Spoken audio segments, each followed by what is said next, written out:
Thank you for listening to this PodcastOne production. Now available on Spotify, Apple Podcasts, PodcastOne.com, and anywhere else you get your podcasts. Steve Austin Show is brought to you free today by White Castle. White Castle sliders are a tasty go-to option for fun and satisfying snacks or meals anytime.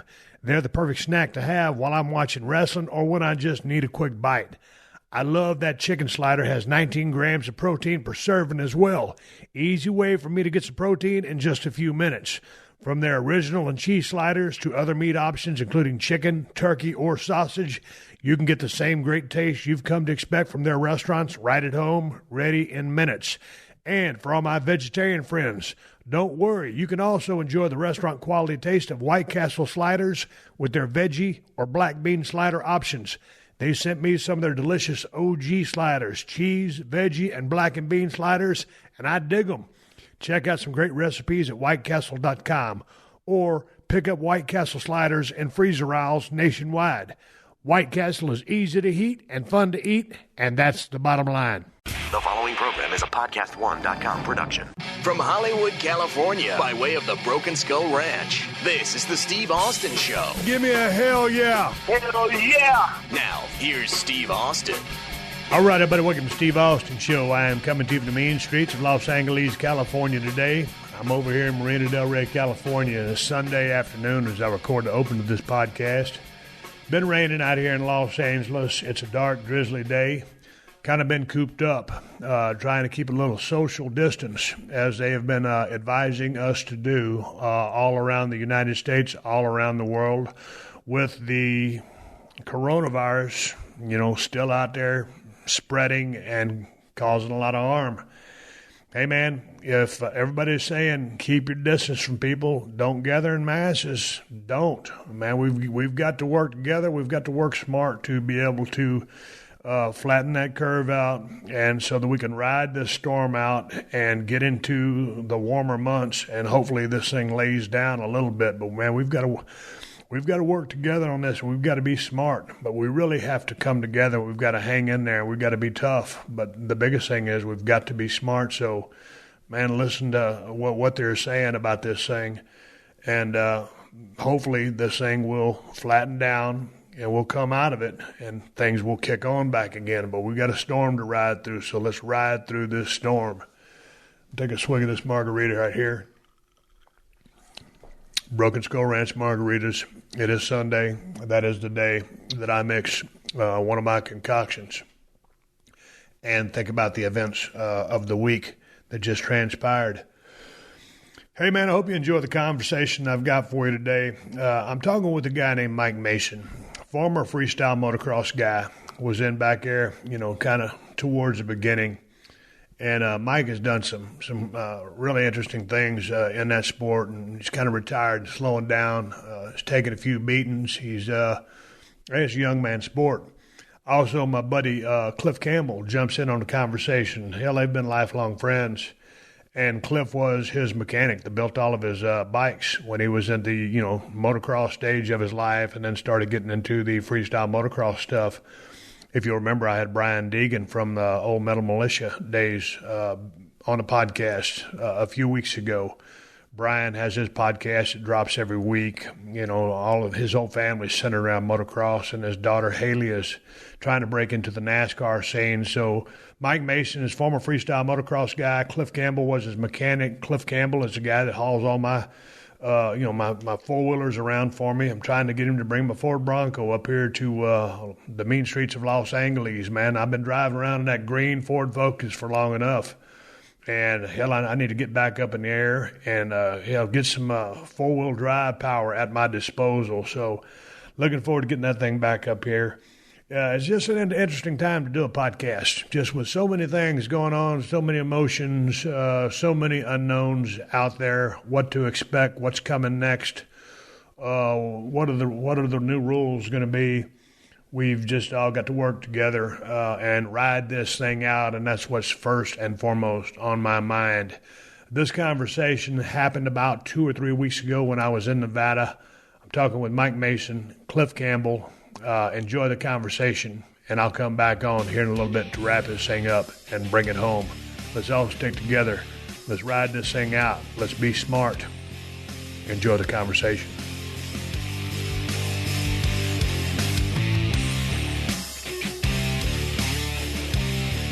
At the Broken Skull Ranch, Silver State, Nevada. Mike Mason, how are you? Yeah, I'm doing good. How about yourself? Hell, I'm hanging in here. I got my old buddy, Cliff Campbell, guy who hauls all my cars around, dude. We're about to talk motocross, freestyle motocross, and hell, I didn't know you was kind of keeping on the down low. I didn't know you was a hell of a mechanic. Oh, I appreciate that. I kind of made a career change here last few years, but yeah, 20 years, supercross, motocross, freestyle motocross, X Games, 14 years, all kinds of different riders from Mason here to Brian Deegan, Jeremy Twitch Stenberg, a couple different supercross teams, but yeah, now I haul your cars around. So where were you guys during the formative years? Because Mike, you're 38, and Cliff, you're 39, and then Deegan, he was just over at the house. I think he's 45, give or take. Yeah. That whole freestyle motocross movement, kind of like, 97, 98? Yeah, towards the late 90s there. So where were you guys at? Because I know you started racing at about 4, right? Yeah, so I started racing when I was 4 and just did the thing, raced locally, tried to do some amateur nationals here and there, never really did much with it. And kind of right when I turned professional, freestyle motocross had started coming out with, Deegan. I mean, even Jeremy McGrath, who's our top supercross racer, he was out, in the hills riding. And I think me, Cliffy, Dustin Miller, a bunch of my friends around here, we just got inspired by their videos. And I mean, as you know, here in Nevada, we have endless free riding and trail riding, so we were always out in the desert. And I think their passion for freestyle motocross kind of overrode my passion for racing, and I saw a window there, and me and Cliffy decided it was good to jump on it. Well, I think you said in doing some research about you, I guess your father rode, and so you started riding a bike around the age of 4. Yeah. But you competed, as a racer for give or take 15, 20 years. Yeah, probably 15 years, and probably pro for 7 or 8 years. I did a couple supercrosses, some outdoor nationals, and then when Cliffy jumped on board with me, we actually did the Arena Cross series because they had a halftime jump show that was paying $500 a night. So that was my pitch to Cliff. I'm like, I feel it because I had some pretty decent tricks for back then, and I'm like, I feel like we can maybe make $1,000, and then if we make the main events, maybe a couple grand. And on Sundays, if I made all 4 main events and won both jump offs, Outback was our treat. So I really took care of the old boy over here. Man, I represent Kawasaki Motorsports, so I get a chance to run across Jeremy McGrath, pretty often. So I guess he's 7-time Supercross champion. Yeah. Back in my day, we was growing up on guys like Bob Hurricane Hanna, and all we knew was it was called motocross. And my first dirt bike, it was actually an old KE 100, which was a dual sport. Took the blinkers off and everything, and it was a 2-stroke bike, and about 5 inches of travel in that suspension. Yeah. And second gear was out, but man, I was off and running. So, dude, where did it all change? What's the difference between motocross and supercross, and then the arena cross that you're talking about? Yeah, so motocross is the original, the outdoors, the rough tracks, the long motos, the heat, and supercross is more the show aspect of it. You got the stadiums like Angels or Anaheim Stadium where the Angels play, 70,000 people. They're going to New York City, all kinds of places. With the supercross thing, and that's kind of what really put our sport on the map. Is Jeremy McGrath. He came out and just, he was a rookie in 1993 and won the title, just started dominating. And I mean, we started to see the stadiums fill up, and because he was Showtime for a reason. He was out doing knack-knacks over the triples and, dyeing his hair, earring. I mean, motocross was just your straight sport, old guys just out there, just kind of dickheads in a way, and McGrath just changed that. I mean, we saw 1-800-COLLECT come in, all these outside sponsors, and that's really where our sport took off.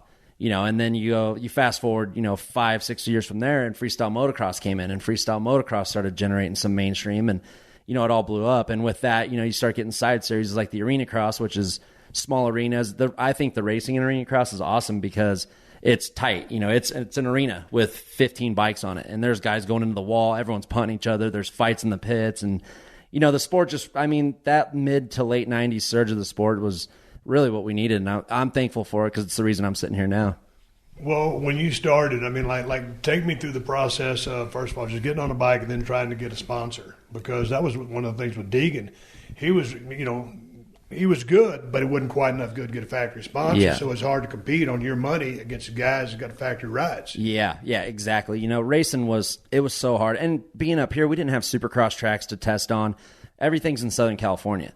So, if you're down there in Southern California and you're winning all the races, you're going fast, like Suzuki's going to see you, Honda's going to see you, but up here in Reno, no one sees you. And we didn't have Instagram and social media and all that to hey, look at me, I'm doing this. You know, it was more just grind away. I mean, I was riding outdoors and then going and racing at Anaheim Supercross. You know, I had no practice on it whatsoever, and I'm stoked that I stuck with racing as long as I did. I made a Supercross main, made some outdoor nationals, got some top 10s in arena cross, but it got to a point where me and Cliffy were talking like, you know, this freestyle thing's getting big, and you're the only guy out there, and like at X Games, you're the only guy that, you know, let's say 70,000 people are watching. I'm not blended in, because even if you're sixth place in a Supercross, you're not getting a lot of coverage, TV time, or whatever. So we made the swap, and it was one of the best decisions I ever did. Like I said, I'm stoked that I stuck with racing, but, you know, you can only get free parts and stuff for so long. It was like I needed to start trying to make money with this thing. Hey, man, you just said the knack, and I was watching an interview with Jeremy McGrath, and he was talking to a dude who obviously knows a lot more about racing than I did, but the trick was already invented. He just happened to do it while across the finish line one time on a big win. So what is the knack? It's basically you just stick one leg over the other side of the bike. So well, it's a sketchy trick. I mean, your foot can slip off. You know, like a lot of guys have gotten hurt on it, but like you said, I mean, it was something that was done on BMX bikes, and then a couple guys did on moto. But I mean, McGrath came out in opening ceremonies and did it over a triple, and it was like, because I mean, you're talking about just taking your feet off, or, you know, taking one hand off over the finish line. So when he did that, it was like the eye opener. Yeah, it's kind of a statement win. Yeah. Hey, so what were you thinking when you started seeing, hey, these freestyle motocross guys are pretty damn cool? And, you know, Metal Militia was kind of born out of that. Mm-hmm. You know, I read Larry Linkogel's book, and he was kind of out there. Yeah. You know, and then Deegan was kind of in that pack as well. They started Metal Militia, and then it became a thing. Yeah. So how long did it take for you to know that, hey, let me try this? Because I've been watching some of your videos on YouTube, man, and dude, you're doing some out there stuff. Tell me about what you thought when you saw the scene, those guys, and your entry into it. Yeah, it was funny because I feel like I could just relate more with freestyle motocross. Because, you know, to me, Jeremy McGrath was a god. I was never getting nowhere near that guy. But watching Deegan, you know, out riding right behind his house there, I'm like, I could go ride this spot and, you know, kind of hang out with Deegan and, like, be that guy. And, you know, the Metal Militia came out, and we were all super fans up here. Because, like I said, we were so far out of the scene that to us, it was just so awesome, everything they were doing. I mean, dude, we were buying Militia and Moto XXX windbreakers and going out and riding when it was raining. And, you know, I kind of, because, you know, racing, say an AMA card's $400, an entry's $200. You're $600-$700 out before you even go to the gate, and you're not even guaranteed to qualify to make money, you know? So I was doing that for a while, and all of a sudden I got invited to a freestyle demo. I rode for maybe 20 minutes in front of 40 people and got a $1,500 check. I mean, I had to pay my gas there, and I'm like, oh, that's pretty cool. And then went to a contest series, got 5th place, got $2,500 for the weekend. And I'm like, so I'm not paying to have to sign up for these things, and I'm making this money, you know? And like I said, you're the one guy out there. So if you start doing a trick, the backflip or whatever, and you're standing out, it's just going to start snowballing, and that's exactly what it did. One of your quotes was, you said freestyle riding was a bunch of punks. Yeah. How so did you mean that? Well, I was still More trying like, to be... More like punk rockish? Yeah. No, not punks at all. I mean, like I said, I was in love with the sport from the get-go. Like, Metzger and Deegan were my idols, you know, and even Pastrana, who was the clean-cut racer, he was doing crazy stuff. So they were more raw, you know, and it was more... Because McGrath had to put on, you know, like I said, he'd have purple hair and earrings, but when he would do his press conference, he would just speak like a gentleman, you know, like real polite with the racers, everything. But I know how Jeremy would want it to be, you know, and Deegan was like that guy that I wanted to see. You know, it's just like stuff now today. You don't want to see the guy at the press conference, yeah, the race was good, this and that. You know, you want to see the guy that's like, that guy took me out, you know, next race. Like, I want to hear what they're thinking. I'm sick of like just the robotic, you know, like over and over stuff. And that's where freestyle motocross really changed the sport. According to ZipRecruiter research, nearly 3 out of 4 employers say they're finding it difficult to fill open positions. 68% of employers have raised their wages. 23% have increased their benefits. If you have a difficult role to fill, no matter what your industry, hire with ZipRecruiter. And now you can try it for free at ZipRecruiter.com/Steve. ZipRecruiter sends your job to over 100 of the web's leading job sites, but they don't stop there. With their powerful matching technology, ZipRecruiter scans thousands of resumes to find people with the right experience and invite them to apply to your job. You can even add screening questions to your job listing so you can filter candidates and focus on the best ones. ZipRecruiter is so effective that 4 out of 5 employers who post on ZipRecruiter find a quality candidate through the site within the first day. And right now, to try ZipRecruiter for free, my listeners can go to ZipRecruiter.com/STEVE. ZipRecruiter.com/Steve. ZipRecruiter, the smartest way to hire. Well, it's been interesting to watch some of Brian Deegan's early interviews, going to the interviews that he does now, the very successful YouTube channel, and he's in the podcast now. He's a smart guy. Oh, yeah. Smart businessman. He played the part back then, but as you get further in the trenches or shift or transition into something that's a little bit more mainstream, obviously his daughter Haley Deegan being 18 years old and trying to push into the NASCAR circuit, speaks more like a businessman, but he's always had that acumen. Yeah. So he was always kind of leading a charge, but with some attitude. And now he's still got that attitude, but it's from a thinking man's perspective. Yeah, and he was one of the smartest guys in our sport, overall racing, freestyle, whatever. He was always a step ahead of everything, with the militia and moving into stuff, and even with his competing, he had the 360 when Travis had it. Everyone was hyping up Travis at X Games for 3, and Deegan came out right before him and did it. So he's always been a step ahead. He's always pushed his sport, and it was funny because I was afraid of him because I just saw the videos, like being up here watching VHS, and I did date myself right there. But I'm like, dude, Deegan's so scary. And then one of the first contests where I ever actually ran into him, he was super nice guy, cool, shot the shit with him for a little bit. And I'm like, all right, this is cool. I'm not going to blow his cover. I know what he's doing, but yeah, I mean, you got to be thankful for a guy like Brian to promote our sport the way he did. Well, he came down from Nebraska. He wanted to get into, riding dirt bikes. He's already been riding dirt bikes. He wanted to get into racing. He came out to Cali because he knew that's where it was, just like you just said. So that was his plan. When you started this, now you're kind of somewhat retired or removed from the scene. So what were your thoughts trying to get into the sport, and were you planning long term? I come from the world of pro wrestling. All I wanted to be was a pro wrestler. It worked out pretty good. Yeah. Then a crash landing, and then not too far later, it was done. It was over. I had to retire at 38. You're right there. Yeah. So, what was your plan going in? It's funny because I try and think about it all the time, and I can't honestly tell you I had a plan. It was, like I said, I went to Cliffy with, $1,500 in my account, and the first race was in Iowa. And I'm like, let's go here. Let's win a couple jump-offs. Let's see if we can do this thing. And that takes off. And then I'm like, I'm going to try some freestyle stuff. Let's try that, and then that takes off. And then next thing I know, I'm in X Games, and I want one medal. And I get a medal in my first X Games, and I'm just like, it was really like a blur how fast everything happened. It wasn't like I had this strategic, okay, this year I'm doing this, next year this. It was like I went from riding a freestyle show in, let's say Des Moines, Iowa, to all of a sudden I'm flying to Germany, I'm flying to Australia. And I mean, we were doing almost 50 shows a year. There was an 8-year period there where I was gone every single weekend. And I loved it. I mean, I was just trying to take it all in. And, and then like you said, last year was my last tour with Nitro Circus, and I got done with my last show, and I'm like, I can still remember riding my first show 21 years ago. It's crazy. It was like someone snapped their fingers and I was done, but I knew it was time to hang it up and kind of get on with that second part of my life, I guess. Okay, but what was the scene back then? Because when I'm watching some of the Metal Militia guys, man, it was pretty wild. Lee Cogle got pretty far out there. Deegan would party a little bit. Yeah. On the more on the alcohol side. I'm not trying to talk about Brian with him not being here. Yeah. But, I just got finished having a conversation with him.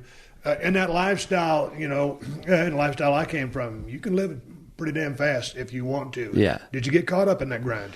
On the alcohol side of it, for sure. It wasn't, I don't think, anything out of control. It never, hindered my job of what I was trying to do. I always had my goals that I wanted to do when I got to the event. But, I mean, we were flying to Australia, and you'd ride Friday, Saturday night, and Australian after parties were crazy. I mean, there was just pictures of Jack and Cokes floating around, and then you have, Sunday through Thursday off. And we're on the Gold Coast. We're out there, bar hopping and stuff. And, it definitely, I think in that aspect, took a toll on me. I mean, there was a lot of hotel bars the night before, just demos and stuff. Like X Games, I was 2 months removed from any of that stuff, just taking it real serious. But when you were doing, fun shows and stuff, man, it was hard not to have a good time. And honestly, like you probably know too, sometimes you are cooped up in a hotel for a week, and you can only explore so much. I mean, after my 8th time in Australia, like I'm not trying to go over there and sightsee.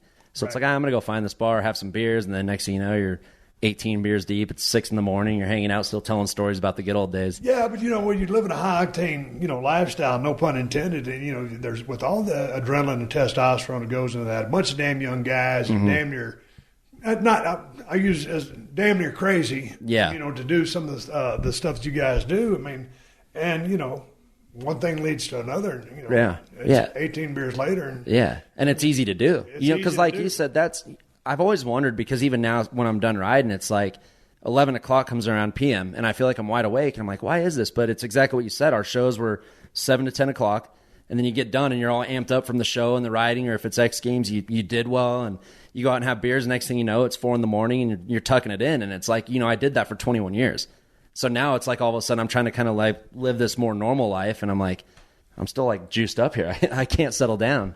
Hey, man, Cliff, were you traveling with him when he went on all these things? Because you came in and it was funny because in listening to some of your interviews, Mike, you were saying, hey, man, you know a lot about bikes, but when Cliff started working on your bike, every time you got back on it, it seemed like it rode better. Yeah. So tell me about the bike whispering aspect that you seem to have, and where you guys together on all this, and where you got your background and your start in. I just asked you 10 questions.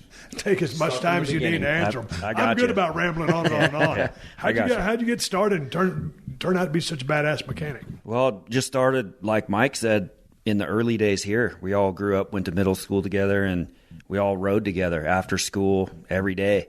And we all started racing. They started racing before me, but then I got into it, and I had a couple big injuries real early. And I always loved the sport, and I wanted to stay involved. So for whatever reason, I was always the go-to guy. Like before I became an official, mechanic for anything, I was always kind of the guy they're rolling bikes over to. Hey, man, I need to tighten my chain or whatever. And I could, I just kind of had a knack for figuring it out. So we all rode together. And then, like I said, I had a couple big injuries, a couple big get-offs real early, helicopter rides, stuff like that. And I was like, man, I don't think I'm cut out to make it anywhere as a racer, not even, on a bigger amateur level. So I just started wrenching and got. Hey, before you get into the wrenching, tell me about some of these crashes, because Deegan almost lost his life when it blew a kidney out or a big vein off his kidney, lost a kidney, spleen, some stuff like that. Yeah, he had some big ones. Yeah, we should definitely get into detail. So what kind of injuries you sustaining here? Because, man, when I see you guys way up in the air, and I'm thinking, I did what I did back in the day. I went from being immortal, now I'm mortal again. So take me through some of this stuff. So half of my problem was I was always over my head because I rode with these guys that are a little bit more experienced at the time, even though we were young, and try to do the same jumps, or they'd tell me how to do it, and I got myself in trouble. So first big one, well, I broke a wrist, and we were in school. It was kind of funny. I broke my wrist, but I milked it, and I missed 2 weeks of school, but it wasn't even my riding hand, but I told them it was. So I got to miss 2 weeks of school and stayed home and laughed at all these guys. They had to go to school. So that was just, baby one. Everyone goes through that. And then at a Golden State series that actually Mike's parents took me to, I broke my tib and fib. And that was a good one. Again, got to miss a bunch of school was the only cool thing. What, coming down, miss a peg, hit the ground? Yeah, there was a tabletop, and it was a real foggy morning, and it was I was like first practice to go out and just kind of hit a hidden hole, kind of swapped, high-sided, went right down, tib and fib, gone, right? So Mike's mom has to miss the whole race. She brings me back. We were a couple hundred miles away over the hill in Sacramento, in Marysville, and she brought me back to Reno where my mom was, blah, blah, blah. So the one that put me over the edge is I broke my femur, and we were out here practicing one day, and same these thing. are like back-to-back. Yeah, I'd get back on and get hurt. Yeah. So broke my femur just kind of going up a hill, swapped out, went off the track, hit a hidden rock, broke my femur. These guys circled back around. I was not in good shape. Ended up clipping the femoral artery. Oh, dude. So my leg blew up, and you can die from that. Damn right. Bleed out quick. Yeah, so I got a helicopter ride, and that's when, with my mom, we're like, yeah, we got to rethink this thing. I still want to ride, still want to have a bike, but, man, I don't need to be pushing it, like trying to keep up with these dudes or whatever. So that's when the wrenching came in. Wanted to stay a part of the sport and got pretty lucky. A few years later after that, Mason was doing pretty good as a local pro and kind of wanted to go to the next level and hit the Arena Cross series and do the whole national series, with the factory teams and all that involved. And he came to me with a small offer. And I'm like, dude, I'm 18, got nothing to lose, got nothing else going construction. on. Yeah, working construction at the time. And we went. And like he said, man, it was a struggle. We got 2 bikes together with help a couple local sponsors, and we got in a 40 Econoline cargo van with 2 bikes, and me and him, 18 years old, hit the road, made enough money at the first one, went from Iowa. Oh, man, this is cool. We got enough money. We can go to New York. We go to New York. We had, like he said, we had no plan. We were going to come home when it was done. And 2 years later, we did the whole series. He got more sponsors, and I was getting better as a mechanic. You got to be out there to learn, and I'm working around all these other guys. And the series, the guys on the bigger teams kind of took a liking to us because we were just 2 young kids on our own. There's no one around. Mm-hmm. It was just us. We just showed up out of nowhere. So I'm getting all help from, if we need some parts, I could go into the Honda trailer and grab parts. Or like, oh, it's for Mason and Cliff. Dude, we're good. Take it, anything. So they helped us keep going. And then shortly after that is when the freestyle thing hit. And I hung on with him, and I did some racing after that, got a job on a supercross team, and he went out and, started doing freestyle. And I always prepped his bikes, no matter, who I was working for here and there. Always maintained his stuff. This is the Steve Austin Show.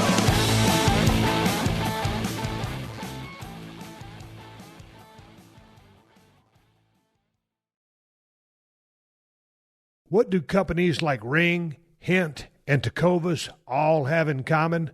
They all use NetSuite to accelerate their growth. Successful companies know that in order to grow faster, you must have the right tools. If you want to take your company from $2 million to $10 million or $10 million to hundreds of millions in revenue, NetSuite by Oracle gives you the tools to turbocharge your growth. With NetSuite, you get a full picture of your business, finance, inventory, HR, customers, and more. It's everything you need to grow all in one place. Run your entire business from anywhere, even if you're working from home. With NetSuite, you're covered. NetSuite will give you visibility and control you need to make the right decisions and grow with confidence. That's why NetSuite customers grow faster than the S&P 500. NetSuite is the world's #1 cloud business system, trusted by more than 20,000 companies. It's the last system you'll ever need. NetSuite, business grows here.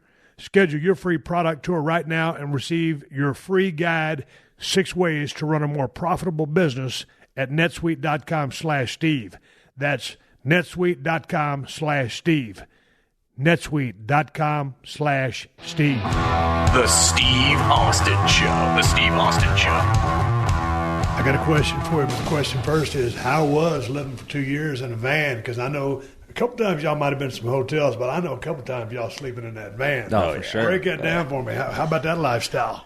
Yeah, it was tough, and it was a small van. I mean, the sleeper was one person, so it's like he would drive, I would sleep, and then he would drive, and I'd keep sleeping. I actually slept a lot, but the cool thing, I don't know what was going on in my late teens, but I was tired. I'm way different now. Like now, when we do road trips, I could drive damn near the whole thing. But the cool thing with Arena Cross, like he was saying, it was such a small community. We ended up making friends with someone in Texas, and we got to stay at his house. His mom was making us breakfast, lunch, dinner, and just out of like being nice. It wasn't like we were begging for it or nothing, but they had a practice track, so we'd kind of base in Texas when the rounds were around there, and then we had a buddy up in Illinois. We'd base out of there, and we actually got to sleep on quite a few floors, but there was a couple nights, like snowy nights, we were both in the van. He had a chain up in Nebraska one night at like 2 a.m. after we got home from Switzerland. I slept through it, and I mean, it was rough, but when you're, like he said, when you're 18 years old, you have nothing to lose. It wasn't like we were living rough. I mean, I had a new van thanks to my grandma who signed on the loan for me, and we just did it, and it was a lot of fun. It was an experience that I wish more riders would go through, because there's a lot of kids that get their stuff right away. They have no clue what's going on. They're just like, oh, the motorhome's normal. Motorhome, 3 bikes. My dad's already got a mechanic. I'm 10 years old. But we didn't have that. We grew up, like my first Supercross race I went to in an 84 Toyota pickup, faded paint, everything. So I think it's an experience that, made us close together, and we stuck through it, and we're here. But that grind is fun, man. It is. Especially when you're bulletproof, when like you guys, 18, 20 years old, and you're out down the road, man, just trying to get by and survive, sandwiches and guys helping you out with some parts and some learning, stuff like that. It's paying dues. Yeah. I mean, it sure makes you appreciate everything a lot more than just having a bunch of stuff handed to you. Tell him about the hot dog. Oh, man. Since he said sandwiches. Well, yeah. When road life, you don't care. And you lose track of time. He's back there sleeping. We're just trying to get to the next race. And it was probably 6 a.m., dude. Yeah, 6 a.m. But, these places stay open 24 hours, and I don't know what time it is. I know I'm hungry, right? So I pull over at a Dairy Queen, right? And we got this joke now. It's all about the extra long coney dog. So he wakes up, and I'm just going to town on an extra long. I was hungry. Dude, the thing was like a foot long. I was sleeping and it stunk the van up so bad. 6 a.m., he is just mopping up this long hot dog. I'm like, that is disgusting, dude. Hey, man. But it was 99 do what you got to do out on the road. Yeah, we were stuck to the budget. We're on the dollar food budget, privateer life. Where would y'all get most of your meals? Just fast food stuff, roll through? Yeah, and, we try to do good, like hit a grocery store, stock a cooler, especially like once we got into town race weekend. Get some decent sandwich stuff. That's pretty upscale. Yeah, it was. I mean, we were trying to be grown-ups. We really weren't, but, I mean, we figured it out as we went, and I think that's like when we got to the next level, jumping forward a little bit, I got a job working for Tony Hawk on his action sports tour, and me coming from an Econoline van 2 years before, now I'm in a Prevost flying on Tony's jet. And I'm like, damn, like Mike was saying earlier, I was like, this happened so fast. What the heck, Well, what were you doing for Tony Hawk? Because, I mean, I know him from skateboarding. What was you doing that you were doing for him? Was he into motocross too? Yeah, so Tony back in 2002, I don't know if you talked to Brian about it on your last podcast with him, but Tony started a action sports tour. It's called the Boom Boom Huck Jam. Right. And it was an arena tour, first one of its kind, and he went all out. He spent a lot of money, of his own money, building the ramp systems and stuff like that, and they did freestyle motocross on it. And through a mutual friend that we had met racing, he was kind of heading up the moto part of it, and they called me to take care and prep the bikes for it. And it was 3 years of the tour. We had a couple different riders cycle out, but it's where I met Kerry Hart. It ended up late in the later years working for him. Mike's a business partner with him now, and Brian Deegan. We had one of the old school guys, Clifford Adaptante. And we just had a couple dudes cycle out, but I did all 3 years of his tour. And from everyone from athletes to the rigging guys, whatever, he took care of you. Like I said, I'm a dirt bike mechanic, and I'm on a Prevost and in a private jet. And that's a pretty sweet gig. It was. I got lucky. It was, like you were saying earlier with timing. We hit it when the getting was good, and it's tough to find tours like that anymore. But it was definitely one of the cooler experiences in my career. Man, I've never met Tony Hawk, but to see everything that guy's accomplished, that's another guy that seems like just a premier businessman and a forward thinker because, man, he's taken, everything that he's taken to a hell of a...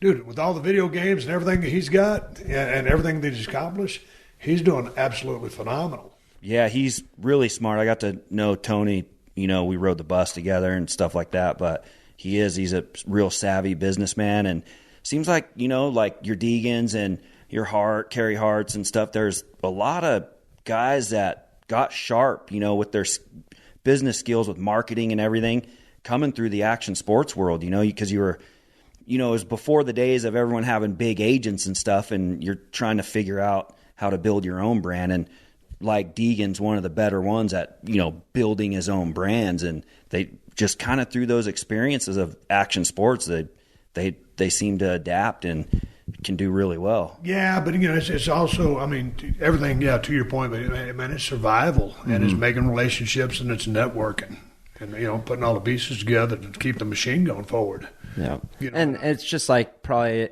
in your industry, in our industry, there's always the pioneers of the sport. Deegan came in. It's not like freestyle motocross has been around for 20 years and Deegan comes in and does it. He was one of the founding guys. Tony Hawk pretty much put like mainstream skateboarding on the map. You got BMX, like the Dave Miras. There's always like one of those guys or two of those guys that really are the foundation of our sport.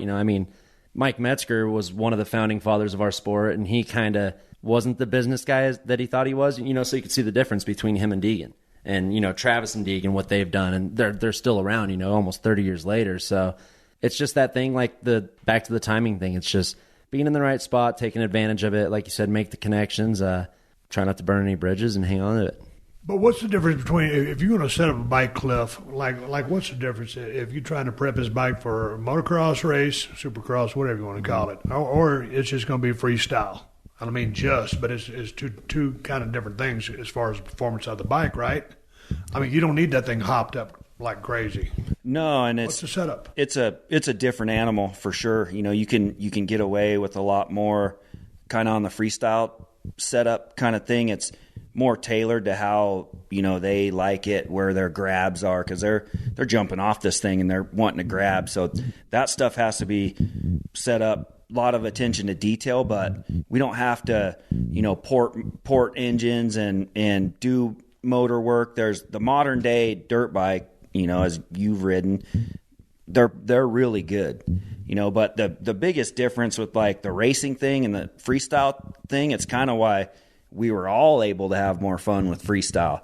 Like I'm not tearing down bikes to the frame after every event and putting them back together with a freestyle thing. You know, we got a main suspension setting, we got, you know, some jetting and some engine work dialed in just enough, and you make sure everything's tight, send them out. And it's still nerve-wracking on my side, you know, because with Mace especially, it's like those are your buddies out there, you know, with him, your best friend out there, and it's all my work. You know, I've had the nightmares like front wheels falling off in the air, shit like that. So it gets kind of hectic. But back to your question, like the racing side is, you know, they're always looking for the edge. You know, they're always working hard. They got engineers on it, and it's, you know, it's racing just like anything. Freestyle thing, it's not so much. There's a couple key components you got to dial in, but nothing like the racing world. And I was fortunate enough to do both, so I know the difference of it. But I could definitely say I was having a lot more fun. Yeah. Our bikes never even touch dirt anymore, so you didn't even have to wash them. Yeah, that's really good. I was watching some of your practice videos, Mike, and hell, it's a compound not too far from here, I'm guessing. Yeah. And there's some ramps out there, and there's some dirt that you guys are landing on. And, man, I mean, I can't even describe the tricks that you guys are doing. Like, dude, what possesses you just when you was younger to do all that stuff? Yeah, I was pretty damn crazy when I was a kid, but, you know, I didn't see myself doing anything like what you guys are doing on those motorcycles when I was riding my little KE100. Yeah, I mean, it was weird for me too. Like coming from racing, I didn't see myself backflipping ever. And when the backflip came out, I'm like, there's no way in hell I'll ever do that, because I was still, you know, fully involved in racing. But it's one of those things, you know, like you said, we had a compound out here. Fortunate enough, our buddy Dustin Miller was already in freestyle, built us a foam pit. You know, he had 7 acres of just all freestyle stuff. And you know, what happens is there was 7 or 8 of us pursuing freestyle at the time. So it was like a real job. 9 o'clock Monday morning, we were all on our bikes out there. But not to push each other. We were just having fun. Like, oh, dude, look, I'm starting to get this or this trick. You know, you baby step everything. Like what you saw in the videos, that's years and years of practice, you know. Okay. That makes me feel better. Yeah. Jesus Christ. Yeah, no, and I was like always more on the cautious side. So I was like a real slow learner. Like I'd start to get a trick, and then it would take me a couple years to where I was just like, okay, this is perfect, you know. But then we had foam pits. Once the foam pit came out, we all had to start backflipping into it. And that was probably the scariest time of my career ever. Like, I can still remember it. You know, we had to turn our gas off. It was 2 strokes. So I'd remember, like, blowing out my bike a couple times, and I would turn my gas off. And I'm like, well, I'm committed now. You know, and it was only 45 feet at the time. So the ramp was basically pushed into the foam pit. But still, when you take off and you flip and you look back and spot the pit, dude, it looks like you're 60 feet in the air. You're not, but it's just the visual of it, you know, and it just dropped your stomach. And did that for 6 or 7 months, and then everyone started flipping 75 feet. So now you're second gear, you know, going pretty fast, and you're coming to a dead stop in this foam pit. If you jump off the bike or anything happens, it's not fun, you know. So, and then you got to take it to dirt. I mean, you can jump in the foam pit for all you want, but at some point you got to go to dirt. And, you know, luckily in my time, the straight backflip, the one-handed backflip, the no-footed backflip, you were getting top 3, top 5 at big contests. So I'm like, man, I got to do this. And I remember, you know, the one time I came out of the turn and didn't know if I was going to flip. I was committed, but I just didn't know. I just turned and kind of got like that blackout. And I was going up to the ramp, and next thing I knew, I was going off the ramp and pulling. And I'm like, oh my God, like, because I wasn't in the zone. You know, like now when I flip, I'm going off the ramp. I can see the top of the ramp perfect. Flip, you know, lean back, whatever. But that time I just remember like having like an out-of-body experience. Came around a little over-rotated and landed, and I like looked back. I'm like, did I really just do that? And then I'm like, yes, that was awesome, badass, whatever. And then I'm like, I have to do this all the time now at different venues, different ramps, ramp to ramp on cement. And I'm like, dude, I had sleepless nights for a year probably, you know, until you were just like really like it was ingrained like another one of your tricks basically, you know, because like I said, flipping at your house is fine. But the first time I ever flipped like a mobile setup on cement, I'm like, dude, what if I like just gas it too hard and miss the whole landing or something? And it wasn't fun, but you know, I'm glad I stuck through it and kind of showed some mental toughness, I guess you would say, because it took every day of my life for a year to just really where I just never thought about it anymore. Then he thinks it's funny to make his mechanic start backflipping into the foam pit on a mini bike. Hey, we all had to do it. It was like the rule. If you're going to go hang out at the compound, you got to get on a mini bike and backflip before you can hang out. Yep. Cliffy had to backflip. Our buddy that does our video had to backflip. A dude that came over to work on Miller's house had to do a backflip. And it was like he said, it was just kind of the rule.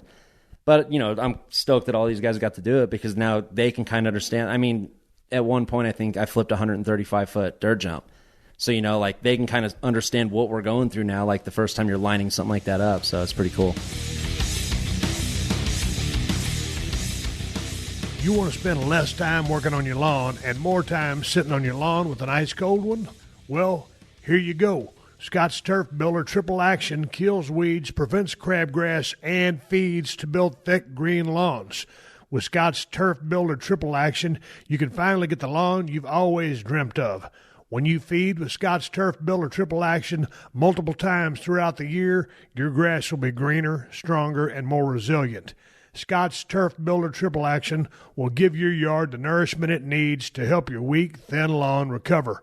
Also, Scott's no quibble money-back guarantee states, if you're not satisfied, you get your money back. Simple as that. Slam down a bag today. This is the Scott's Yard. Dude, when you get as good as you are or were in your prime, however you want to say that, because I know you're doing less than what you were when you were younger. Dude, what was the limit? I mean, or dude, what would happen if you just flat out missed and just over-rotated or under-rotated and just fucking crashed? I did. I had a bad one, actually. And, you know, like I said, at 05, 06 was awesome because it was just basic tricks. It was like the 1990s right-side-up tricks. We were doing upside down and getting thirds and fifths. We're celebrating at after parties. Well, this is sick. And then all of a sudden it was like it went to that next level of, you know, like double grab backflips and all this crazy stuff where, you know, you just got to start thinking about rotation, bars turning, missing your grabs, whatever, you know, and then double backflips and front flips. And we're like, maybe we'll just stay at the after party. I don't think this is that fun no more. But actually in Australia, I was really trying to still push in the contest scene. I didn't want to just be the demo show guy at this point, you know. And we were in Australia and our setup got set up late. So we had 15 minutes of practice. And in that show, I had to do a seat grab backflip, which is where you grab the seat and kind of push out like handstand type, you know. And I used the first 5-10 minutes just to get warmed up. And I'm like, I got to do a couple of these because in the show, I'm sitting in the tunnel. They point me to go and I got to do it on call. I don't get to go out and straight jump for a couple times or whatever. And sure enough, I do one flip, get my grab, just kind of take my feet off a little bit. I'm like, okay, I got it. Next flip, do my grab, push my bike out, and my hand slipped out of my grab. So now my hand's on my throttle, my bike's flipping over my head, the throttle's wide open because, you know, my hand's twisting it. And it was just that, like, slow motion thought. I let go of the bike. I'm just staring at just the landing by myself, rolling down the windows. Our rule of thumb is to, when you hit the ground, roll out of it. Don't ever try and straight leg the ground, you know, because that's tib and fib material there. So I just remember that. Hit the ground, roll out of it, bike grenades me, and I'm sitting there, and my whole body hurts. I'm like, I didn't break nothing, but I ended up, well, actually, yeah, I broke my kneecap, dislocated my left ankle, partial dislocation of my right wrist, tore my hamstring somehow. Concussion, because dude, he had to follow me to the tunnel. I was taking off all my gear. I was in my underwear by the time I got to the locker room. Because, you know, when something hurts so bad, you just can't get comfortable. So Mike has this weird thing since he sold me out on the 6 a.m. chili dog story.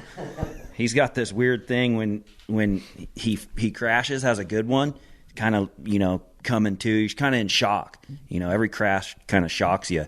Dude, like, he just gets naked. Mm-hmm. He got on the court, like on the floor. Like we're in the middle of arena, and then, you know, first thing comes the goggles, next comes the helmet. Then he's pulling his jersey off. You know, now he's got no shirt on. We're walking down through the center of the arena floor, and here comes the pants. Pants are coming off. And then he's caught up, and then he takes his boots off right there. And I'm like, dude, are you okay? Yeah, he's like the maid behind me gathering up all my articles of clothing. It's happened a few times where he's like, It's like clockwork. I'm like, uh-oh, he went down. Okay. Get the laundry basket. It's like Ricky Bobby. When he thinks he's on fire, he just has to get naked, right? In the middle of the arena, man. And it's just, like I said, it's a comfort thing. Like, everything hurts. I can't figure it out, so I just start taking stuff off. But that was the bad one, because I took everything off, and I looked, and my knee was just like a balloon, and my whole back of my leg was already bruised. I had a lump on my wrist and my ankle, and I'm like, oh. Dude, and I laid in that locker room for probably 5 hours. Just in my underwear, because I couldn't move, because like I said, it was the left side and the right side and my head, and that was pretty much that was 2010, and that was pretty much the last time I had pushed freestyle motocross as hard as I did. Luckily, Speed and Style came out, which was like a racing and freestyle event at X Games, so that kind of extended my career. But yeah, 2010 was where that crash kind of took it all out of me. Dude, what happens if you go, I don't know, what is it, Superman or whatever, everything goes out forward, and you let go of the bike, and then that grab. Dude, what if you missed that grab? You just pancake? Yeah. And your bike goes that way? Yeah, How's that? Luckily enough, I never did it. Like, I had that trick pretty dialed. Yeah. But one of our friends did it, and it was an 85-foot jump. Our standard's 75 feet for, demos or whatever. But this was a big course, big contest, and it was like an 85-foot jump.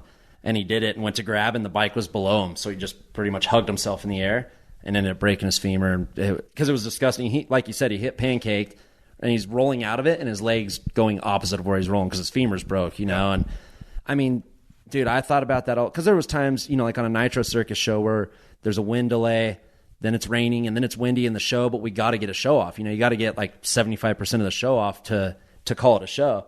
And there'd be times where I had to do that trick in the show, and I'd jump off and let go of my bike, and literally because I always have like a little visual on my seat. I'm always looking forward, but I can kind of see, and I can just feel my bike kind of like leaning out from under me, and I'll catch it and land sideways. And that's the stuff I'm not going to miss when I'm done. Like the perfect show, the perfect jump, everything, that's fine. But, the elements and just the like fear of that kind of, I was over. But what are y'all doing as far as the grabs? Is there a hole back there? Or y'all just grabbing at the side of the frame? Yeah, we cut the seat down so you can get your hand over it, and then we'll fab the subframe back there up to where you could grab the whole thing with one hand. So it's there's some modification, some fabrication involved to make those grabs pretty much tailored for each guy. Some dudes like them a little bit further forward. Some guys like them really thin. Some guys like a little bit more seat under it. But yeah, we cut them out, do what we have to do to make it comfortable for them to not miss the grab. When you first started riding, and what were you riding back then? I think you started off on a CR50 Honda. Suzuki 50, little JR50, yep. Okay, so what are you riding now? Now I got a Honda 450. I kind of was a Suzuki guy my whole career.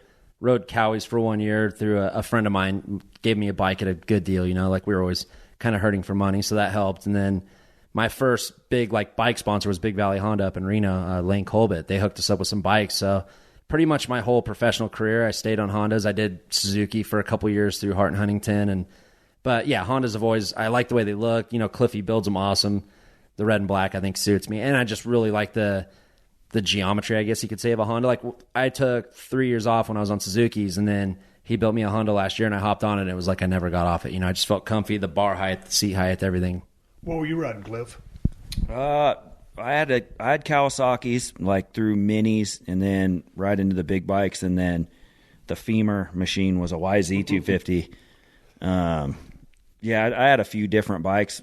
As far as Mike could ride anything. It's who we were getting the support from, you know, right. and Honda, like you said, Lane up at Big Valley Honda always helped us out the most. So kind of stayed on Hondas the longest, but he went through all the brands. One year we switched to Yamahas because Yamaha was the last one left building new two-strokes. So one of the years of freestyle before he switched to the four-stroke, we tried out YZs, some Yamahas after being on Honda two-strokes for so long, and he did not get along with that bike. That's the one he was explaining, the big crash in Australia. For whatever reason, man, a lot of dudes ride him. He didn't get along with that Yamaha. Hated it. Dude, I had a YZ490. It was a couple years old when I bought it. It was brand new, still in a crate, but I got a good deal on it just because it was a couple years old. No one had bought it. Put it together for me. Man, nasty-ass two-stroke. And, man, I forgot how mean that bike was. I'd been on the road for about 3 weeks. And, of course, first thing you do when you get home, you got to get back on your bike. And I was at a ride without a helmet. I had 10 acres out in log cabin. Third gear hit, man, that band kicked in. And And all of a sudden, man, I just remember sliding across my front yard, peeled off the clutch lever, bent my shifter off, and I just come to a screeching halt, and luckily I wasn't hurt. And the next day I went to the motorcycle shop, got a shift lever, got a clutch lever, replaced it, put the bike for sale. And it was like my wife at the time said, "Man, why are you selling your motorcycle?" I said, "Shit, I get beat up for a living." I said, "I don't need this thing to beat the hell out of me." But that bike, that red and white, white and red back in it was a badass bike, but that son bitch was mean. It spit me out like a piece of shit. I was going to ask you, I saw you training for, I don't know if it's while you were still competing, you were running down a dirt road with your dog. Mm-hmm. Now, back in the day, none of these guys were training for nothing. It was just kind of like party and ride, and you got good riding because you rode so much. Yeah. Tell me about what you're doing with your training. Yeah, so that was the X Games Speed and Style event that we were talking about where, I didn't need to train for it. It was 4 laps in an arena with, a couple jumps. And I like that format. I've never seen that until I watched it on YouTube. Yeah, it was a lot of fun for me because coming from a racing background. Yeah. And, like I said, this was towards like the third quarter of my career here. So it was kind of a fun thing for me to do, go out and race again and do some tricks as well. But I had a bad year in 2008 was when they first debuted it. And I'm like, oh, dude, I'll have the track covered. I can do a couple flips. I'll probably get top 3 easy, maybe win the thing. Dude, and I crashed so hard because I wasn't invested into it. It wasn't necessarily that I was tired, but I just kind of took it for granted. And then that was at a one-off event in San Diego called the Navy Games or Navy X Games or something. And then 5 months later is the Home Depot Center X Games. They have it again. And there's really I had Pastrana in my first heat, but other than that, it was kind of just a bunch of freestyle guys. And I'm like, okay, I'll cut a couple laps. Me and Cliffy went and did a little testing in Vegas at Hart's track. And I'm like, okay, now I'm prepared. Dude, it crashed again. Got like 6th place. And the guy that won it was a racer that didn't even flip. He went out there, he did like a whip and like a knack and won a damn gold medal at X Games. And I was like, okay, that's enough of this. So it kind of took a break for a bit, Speed and Style did. And in 2011, it came back and I got invited to it. And I'm like, dude, I told him, I'm not doing that again. I don't care if I overtrain for this thing or whatever. And that's when I started hammering out laps on the track. Not so much the freestyle stuff because it was second nature to me at this point. But yeah, road biking, running, mountain biking, just eating good. Like I said, 2 months clean, sober, everything. Because if I crashed again, at least I knew I took it serious, And I was one of the only guys on a 2-stroke, and I actually won the final against Nate Adams, but he beat me in the freestyle part of it. I didn't beat him by enough on the track. I had to beat him by like 4 seconds on the track. So I was like, okay, that's a good recipe. And 2012, same thing. Busted our asses. Cliff was out there with me every day at the track. That was where I was running. It was actually with Cliffy's dog. We were just out here, and I was, I would go ride all morning, and then when Cliff was washing my bike, I'd go out and jog this trail. Got my first gold medal that year. So we finally started to understand, even if it's overtraining and it's overkill, it's working. And the next year, 2 more golds. The year after that, another gold, and then a bronze. And it just became like a habit, a routine. It was like every April or May, I was just shutting my schedule off. Kind of like what you were saying earlier about when you have a show coming up or something. You give yourself that time to just, flush the body. And I think it did more for my mind than anything. Because after crashing a couple times, you start to doubt yourself. So, yeah, I put in the work. Hey, man, do you own or rent your home? Sure you do. And I bet it can be hard work. You know what's easy? Bundling policies with Geico. Geico makes it easy to bundle your homeowners or renters insurance along with your auto policy. It's a good thing, too, because you already have so much to do around your home. Go to Geico.com, get a quote, and see how much you could save. It's Geico easy. Visit Geico.com today. That's Geico.com. In 2012, you thought you had 2 years left. Mm-hmm. So I thought that in probably 07. Yeah. Ask Cliffy every year. I'm like, yeah, this might be the last year. I think that was every year. I'm like, okay, what are we doing now? But he figured it out. Yeah. So, like, how busy do you stay? Are you still doing demos and stuff? What do you do now? I had retired actually last year. I rode Nitro Circus tour one more time. We did 12 shows in the States, a couple Spain shows, and I just mentally was checked out. I've been riding for 21 years. For the most part, our jumps are the exact same. So after 20 years of doing the same jump, like I said, I wasn't progressing myself. So it's like I'm not going out trying to learn something every day. And it started getting to a point the last 3 years, I was taking, my last show would be in October, and my first show would be in April, and I would touch my bike in March for a week and then go on tour. And I just didn't like that feeling no more, and I'd done all I wanted to do. I had accomplished everything I wanted to, and I just felt it was the right time to step away, and kind of started moving into the broadcasting stuff with X Games. So now I do the TV stuff for them for all the freestyle motocross and, working with the PGA Tour a little bit because I love, like, golf is like my new addiction now that I'm kind of out of the moto scene, just trying to replace that competitive nature basically. And just it was time to move on. I was taking spots in shows where the other kids earned it, they deserved it. And I was just kind of out there, half-assing the shows and stuff. And I just didn't like that feeling. So it was time to step away. So what are you doing with the golf game? I saw on your Instagram account. What's your Instagram account? Instagram is Mike_Mason81. And I'm hitting a lot of houses with my golf game so far. I haven't quite figured out how to hit the ball straight yet. Well, I haven't either. If you do, let me know what's up. Yeah, well, maybe we should golf together. It'd be fun. It takes a long time. Mm-hmm. Me and my wife just go straight down the road, about 10 miles. The course on yeah. the right. There's a couple of them over there. And, God dang, man, if there's a couple of guys that are behind us that are pretty good, I'm like, I'll just pick up my damn golf ball. Yeah. Man, let's go to the next hole. Yeah. And play this one.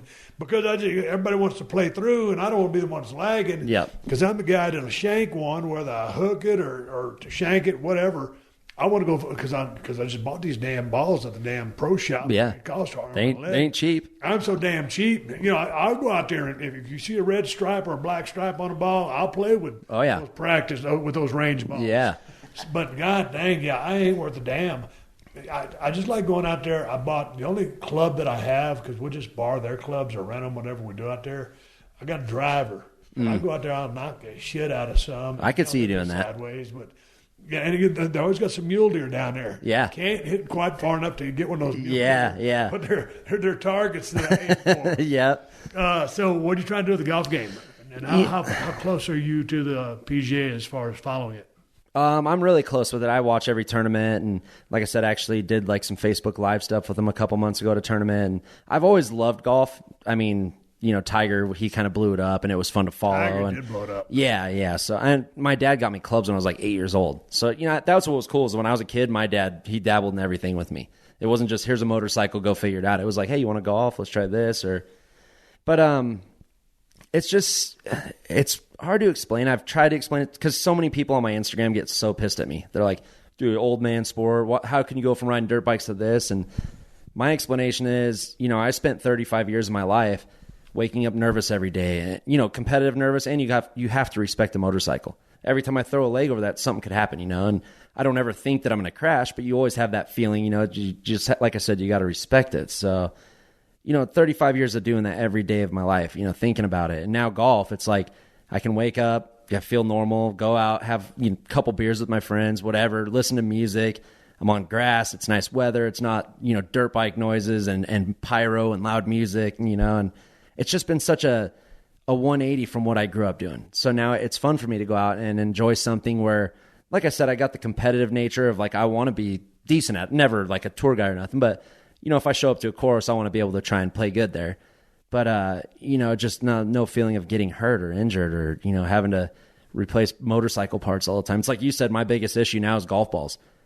Motorcycles, you got tires and top ends and handlebars and, everything. So it's just been a nice change. And it's, like I said, it's just a good, relaxing part of my life now. My problem when I took up golf was, I figured, hey, man, I'm a good athlete. I'm pretty good at anything athletically that I want to. I can't play pro at everything, but I'm pretty good.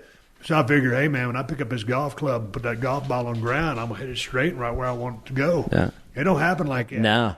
And, after hours and hours and hours and weeks and years of playing, you finally become as accomplished as you're going to get. But I ain't worth a shit. Yeah. It is a tough game. Yeah. And when you see someone, those pros, take that tool, that golf club, and use it with the intended purpose, with backspin, the angle of whatever the number club is, how they're able to place that thing, whether they're playing a draw or the wind, this, that, or whatever. I don't speak the terms, but I've watched those guys manipulate and place that ball. It is fascinating. Yeah. It's a damn, a club at the end of a stick. I'm like a caveman out there. I am Did you ever too. see the Munsters, that episode where Herman Munster played golf? No, I didn't. Oh, he tore up the greens because he was so happy. Yeah.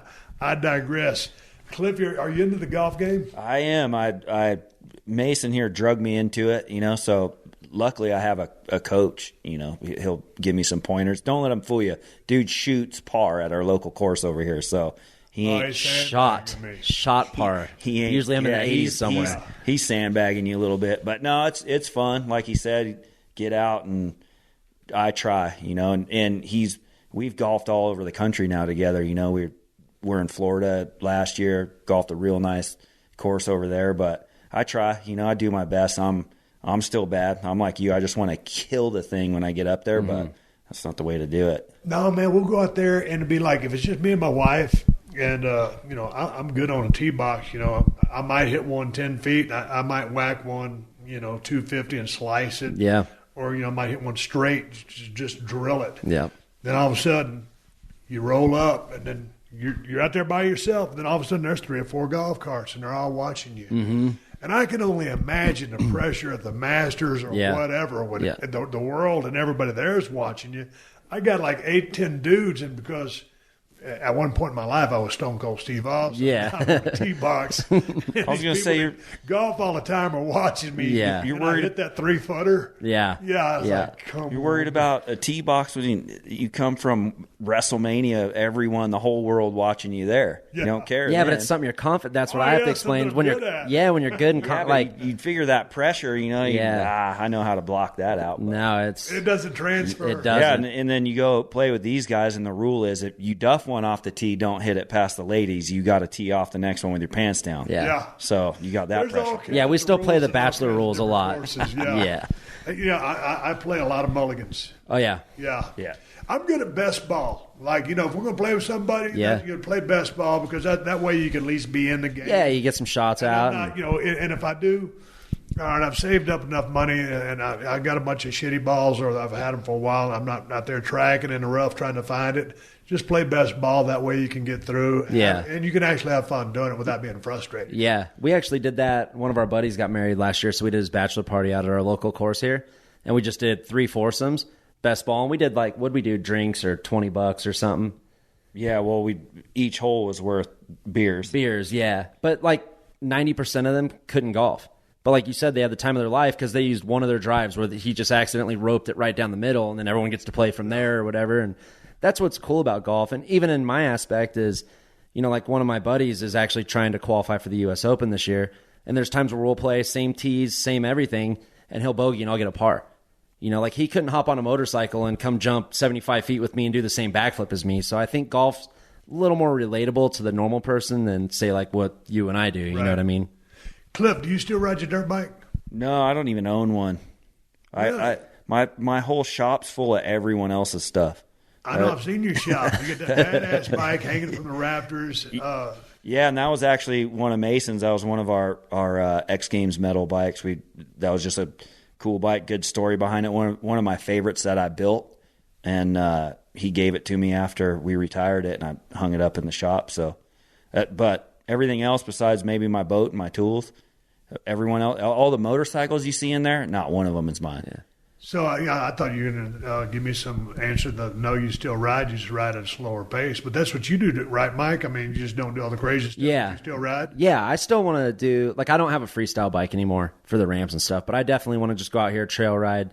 It's great exercise, if I go out and ride 5-10 minute lap or minute motos or whatever. Yeah, but are you living local or you live in Reno? I'm local. Okay, so you're local, but see, my issue with this place is I got a KLX 450 on there, and it's 2008 model. And there's probably 3 hours on that bike because I used to keep it in South Texas in my barn, and I was never there. And we got so many flat tires back in the day because of that terrain. There wasn't no sense in riding it. Yeah. I didn't have all the tire technology that they have now. Anyway, out here, dude, I took it out here, and it's everything. Everything is. How do you describe this terrain out here? Because it's hard ground, but it's loose pack. Yeah. What do you call it? It's kind of like a shale top or something.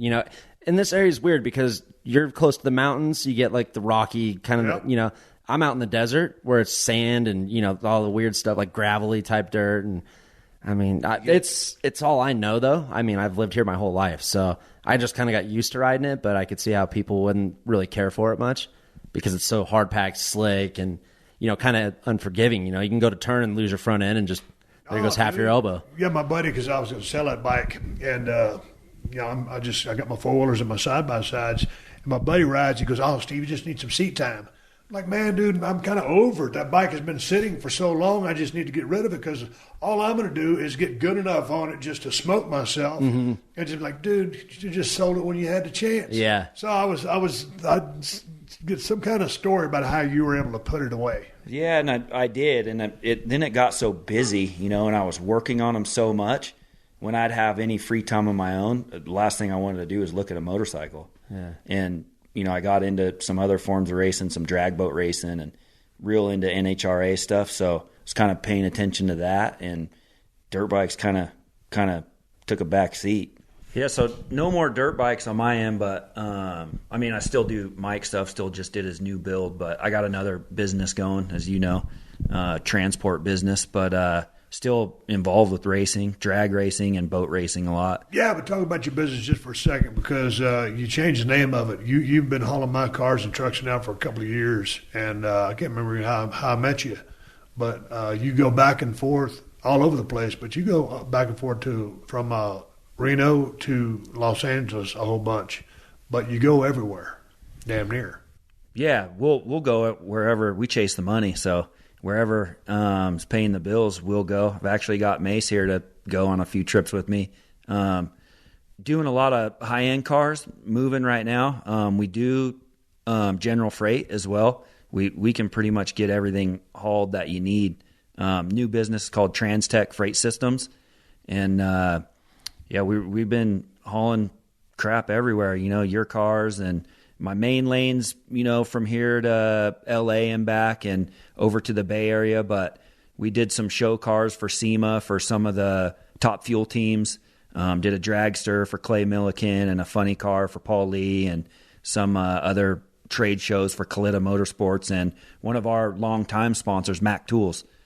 We did a tool fair for them and took one of Mike's bikes there, put it on display, hauled the dragster down for Mac Tools. So kind of tying all this sports stuff we did in the past in with this new venture I'm doing, so it's working out. People find you if they got something to haul, and like I said, I know you, so I always call you when I always appreciate it. Hey, Steve, I'm coming through LA. You got thankfully I haven't bought another car to haul because I don't know what to do with what I got. How do people find you?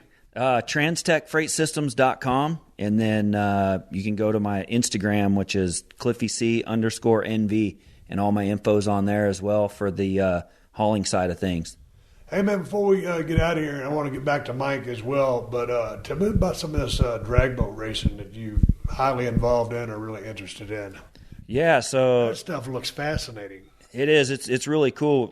Unfortunately, it's kind of died down in the last couple years. It has. The series lost its title sponsor, but they'll get one back sooner or later. But yeah, I teamed up with these guys, world champion drag racers actually on the asphalt side, but they have a couple flat bottom drag boats, and I'm lucky enough they let me tune them, and we have 2 blown gas flat bottoms, and we have our first race of this season in Bakersfield in 2 weeks. March 20th will be our season opener. So goal is to set some world records this year and kick some ass. What distance is y'all running? So our class is 1,000 foot. They kind of shortened everything up from the quarter mile stuff because everything got shortened. Stuff started getting so fast, so quick, and a little bit dangerous, and nothing really good happened after between 1,000 and 1,320. So almost all sanctioning bodies have shortened the pro classes to 1,000 feet. What kind of speed you guys hitting at 1,000 feet? In the drag boats, we're going from a dead stop idle to about 140 miles an hour, with a blown gasoline engine in about 6 seconds flat. And then, the top fuel cars on the asphalt side, they're going dead stop to 338 miles an hour in 3.5 seconds. So it's the hardest accelerating thing on the planet. It accelerates harder than the space shuttle, a top fuel car will. So they're neat. That's why I like it. We did when the shows that I host, Straight Up Steve Austin, we were going to go down to Irwindale and race, and I drag raced Fluffy, Gabriel Iglesias. He had a 77 Trans Am. I got that 74 Z28 in there, and I thought he was going to run quarter mile old school. When we grew up in South Texas, we would go down to a section of Farm to Market Road, and we had a quarter mile measured out. And then I found out we were going to be running the 8th. That's like a heartbreaker to me because, that's how out of tune or out of touch I was with drag racing. I kind of got away from it. We used to have a funny car, the Stone Cold car, and Jerry Tolliver used to drive that thing. All of a sudden I found out we were running the 8. So I was like, I guess that's the thing now because they're making everything shorter. Because, well, in my Camaro, it wasn't like I had any kind of speed to I think I hit 75 in the 8th. Right. Yeah, and the car was running rich, but just for a car that's just a stock car with a 383, I did all right. Yeah, and it did good enough to be fluffy. It sounds slow, but it's really not. To go close to 100 miles an hour, 660 feet to the 8th mile is still quick. And until you're in it, you don't really appreciate it. Like, your car's fast. It runs good. Yeah. For a little street legal. Yeah, for anybody out there on the pro circuit, if you think I'm going to turn pro, don't get worried. I'm not turning pro. So, Mike, what do you got coming up? And what's plans for the future? Where can people find you? What are you doing? I'm still trying to figure that out. I thought I would just take the rest of 2019 after I stopped riding to kind of sort my life out. And now it's 2020, and I'm still sorting. But, no, I got some good stuff going. Actually, in a couple weeks, going to go do a golf trip with Short Par 4. They're a company they're like a membership club. Like, you spend $40 a month. They send you a box of clothes every month, and doing some fun film stuff with them. Go straight from there to Traeger Grill's headquarters in Salt Lake. They always do a fun, once a year party, whether it's a grill launch or an influencer hangout or whatever. And their parties are fun. I mean, you can imagine the food there and the Bloody Mary bar, the mimosa bar, all that stuff. They take good care of us. So looking forward to that. Definitely do X Games again for the TV stuff. Commentating, I really enjoyed that. It's fun for me because I spent years of riding X Games having 2 guys in a booth that have never backflipped a motorcycle telling me what was wrong with my run. So for me to actually be up there and be like, he messed up a little bit, but this is a tough course or a tough jump, I kind of like giving my input a little better. So do that, do the golf stuff, definitely get back into riding a little bit. I'd like to still do some shoots with some of my sponsors. I've been fortunate enough to stick with Fox Racing for almost 20 years, Hart and Huntington, Ethica. A bunch of these companies still support me, even though they know I'm fully done riding contests and demos. So, hop on the bike, go do some shoots with them, and just stay busy. It's hard, as you probably know, going from, doing something for your whole life and then stopping. It's like the last thing I want to do is just sit at home, get old, grow stale. It's like I still want to be out there. I still want to be involved with my sport as much as I can, as well as branching out to golf, to grilling, to whatever else it may be. Hey, man, one of the things I wanted to ask you when I was watching kind of the motocross speed and style, isn't that what it's called, competition? Yep. Man, who's judging that? Because you were riding against, in that heat or whatever, against one of your riding buddies, and you came out like 0.5 of a point ahead. You won, and you beat him in the race. Yeah. Dude, who's judging that? It's usually a panel of ex-freestyle riders. And some of them are good, some of them aren't good, but we always have like a head judge that's sometimes suspect. He has to overlook all the scores, and he's usually a guy that's never rode. So judging's weird. It's one of those things, like, I've bitched about it a lot in my career, but I've also been on the other end where I'm like, I didn't ride that good, and then I get top 3. So I try not to complain about judging too much. No, but I was just wondering because sometimes I'm watching some of these UFC fights, and all of a sudden a score come in, or this dude just got his ass handed to him, and the other guy, he ends up winning the fight. Like, dude, I do a litmus test. Yeah. My eyeball says, you just lost the fight. Yeah. They said he won, so that's why I always wondered. Yeah, and I mean, it could go like Especially that. because something, it can be, that's very subjective. Yeah. There's some technical merit, but obviously everything's kind of subjective to what you guys are doing. Yeah, it's the ongoing mystery, and like I said, I mean, I try not to complain because I've been on both ends of it, but it is kind of frustrating, because I've had talks with the judges. Like, there was one time I think I was like, at the last year I did speed and style in Austin, actually, I felt like I rode good, and I did kind of the same stuff I had done the year before when I got a gold. And, I was like 8th place out of 9 dudes in the freestyle part of it. Not the speed, just the freestyle in the qualifying. And I went and talked to my buddy, and he was like, oh, well, when you did this trick, your leg was bent just a little bit. And I'm like, Jesus Christ, like, why are you just nitpicking? Because I'll watch other guys, and I'm like, that was the sloppiest trick I've ever seen. Yeah. But I felt like when it came to me, it was my friend, and luckily we're still friends after all that. But it's just like sometimes they get a little overcritical on some stuff. All right, dude, you're still a young man. How are you on a level of pain after all the years of racing and the freestyle stuff where you met your demise in the form of a crash? Yeah, honestly, overall, I'm pretty lucky in our sport. I did a couple ACLs, had some bad shoulders, and those haunt me a little bit. Like, squatting down is never fun, when I'm marking my putt on the golf course or trying to get my rotation. But Dude, overall, I can't complain. My back's a little tight in the morning when I wake up, but I, just chalk that up to riding for 35 years in compression. It wasn't necessarily a crash or something that did it to me. So, like Deegan, Pastrana, Metzger, those guys, man, they've been through hell and back, with their bodies. So all in all, I'm actually pretty good. Hey, man, Traeger came and brought me out a smoker when I was filming Broken Skull Challenge a few years ago, and I've damn near wore that thing out, so I love them. How did you get tied in with Traeger? That was a funny deal, actually. I was on tour, Nitro Circus tour, and one of the original TV show members, Street Bike Tommy, he's a huge griller. He actually owns a barbecue shop out in Maryland now, and he does really well. But, all the other freestyle motocross guys, they're talking about Instagram and talking about this and that, and for some reason, me and him were sitting there talking about food. Because I knew he liked to grill, and I've always loved cooking. My mom's a great cook, so I've always helped her. And he's like, Traeger Grills, you should try it out. And I'd never even heard of it before. And he's like, let me put in a call. And dude, 3 days later, I was home from tour for like a day, and there was a brand new grill on my deck, and put it together, used it 2 or 3 times with 2 or 3 different recipes, and I've never went back. The things are awesome. They make everything so easy. It comes out perfect every time. And that's not even, I'm not trying to plug it on the show. It's like literally our parties now in the summer, it's like, what can we grill next? And, what are we putting on there? No, but, the thing about mine is I had the real big one, right? Mm-hmm. And my wife is a vegetarian, so I'm only cooking stuff for me. Dude, I'm not trying to do a plug either, but I just got the tailgate model. Yeah. So not really, it is a smoker, but it's basically a quick cooker. Yeah. So basically, it's a microwave. It's not a microwave. Yeah. Because it cooks so fast, it's very efficient. Yeah. So I was using that thing a whole lot, and I still do, especially with my chicken and my salmon. Last question I had for you was, or who is the Nuclear Cowboys? That was a tour that Feld Motorsports put together.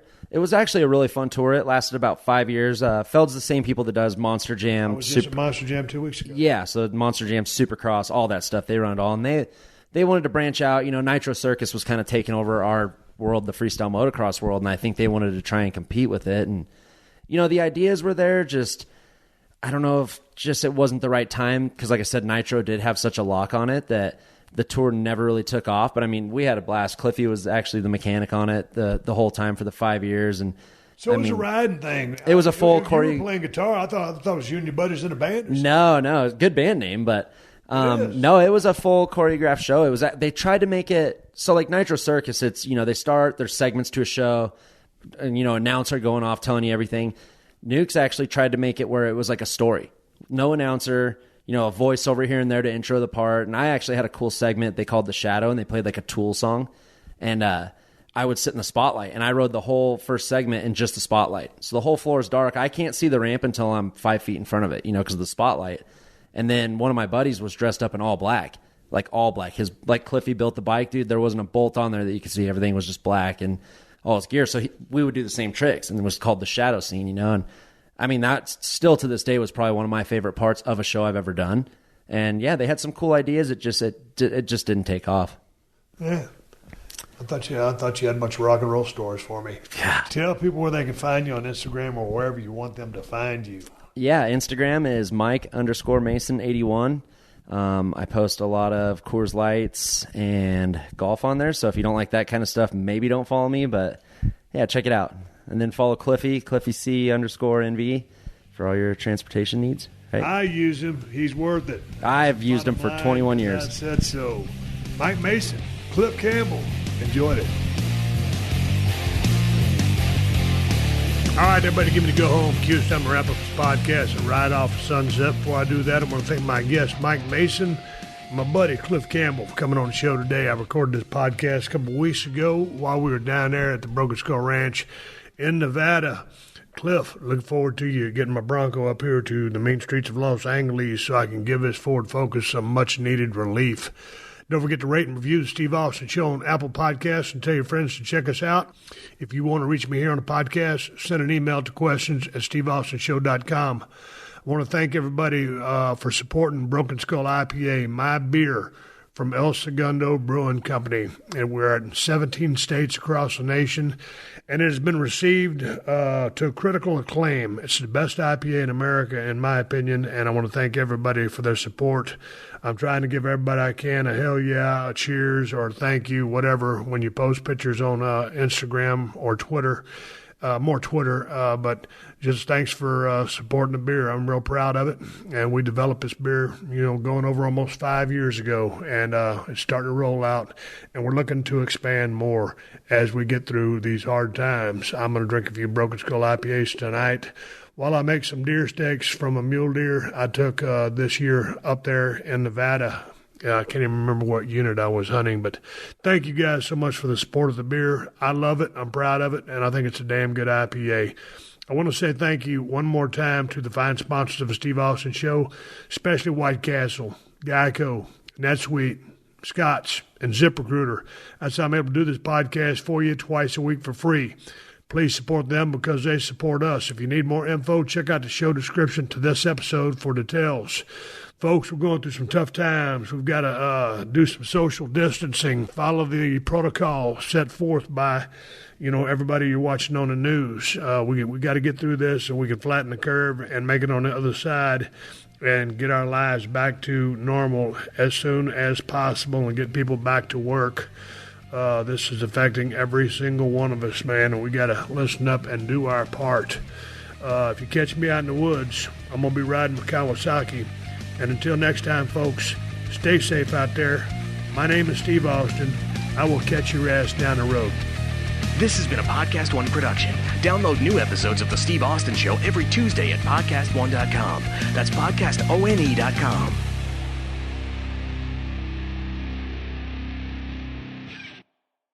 Survivor Season 40 is here with 20 past champions returning for Winners at War. Survivor fans know that this is the best Survivor season in years, and we're breaking it all down after each episode on Rob Has a Podcast. I'm two-time Survivor Rob Cesternino, host of Rob Has a Podcast, and we've got recaps, interviews with your favorite former players, and a community of Survivor fans from all around the world. So come check out Rob Has a Podcast on Apple Podcasts, Spotify, the Podcast One app, or wherever you get your podcasts.